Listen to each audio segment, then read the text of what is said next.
Hi guys, welcome back to our channel. Pag-uusapan naman natin ngayon si Sarah Geronimo. Si Sarah Geronimo nga ay isa sa pinakasikat at multi-talented na artista ng Pilipinas.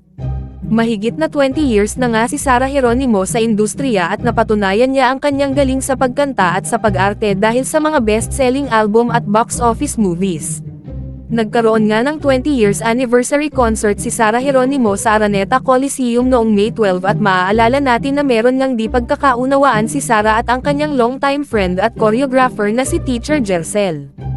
Dahil meron daw mga ideas si Sarah na hindi nagustuhan ni Teacher Jercel at ang ganti naman niya ay dapat daw di sayawin ni Sarah ang mga moves na ginawa niya tulad ng tala. Nalungkot naman ang ating pop royalty kasi mas maganda daw sana if nandun ang G-Force. Ang sabi ni Sarah, "Syempre malaking bahagi po sila ng career ko and it would have been more magical if they were there.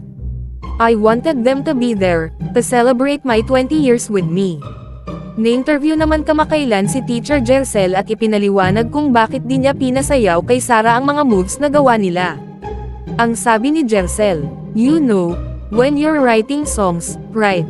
You have created a particular piece, and of course pag gagamitin siya, kailangan lang naman magbayad ng royalty fee, similar with songwriters.